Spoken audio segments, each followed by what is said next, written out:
स्वामींचे सगळ्यात जवळचे शिष्य म्हणजे बाळप्पा महाराज आणि त्यांचाच हा मठ, ज्याला गुरुमंदिर किंवा चिन्मय पादुका मठही म्हणतात.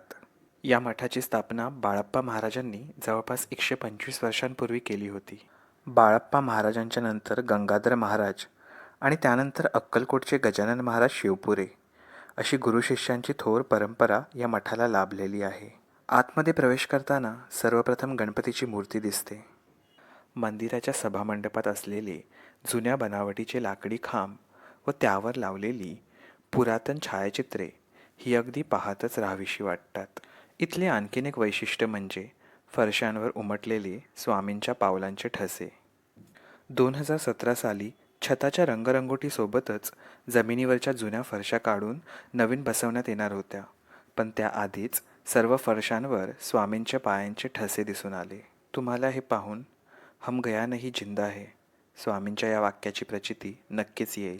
मूळ गाभाऱ्यात स्वामींनी बाळप्पा महाराजांना दिलेल्या चिन्मय पादुका व त्यासोबत बाळप्पा महाराजांची समाधी आहे.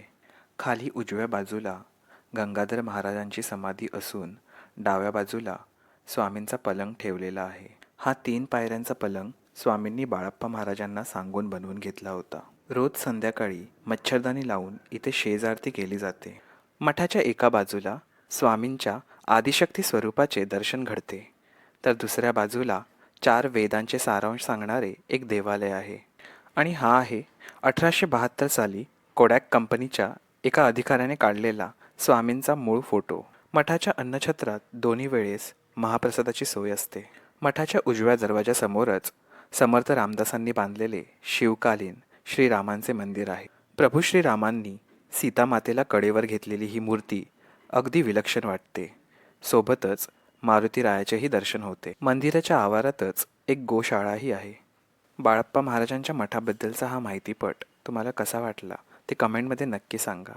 श्री स्वामी समर्थ.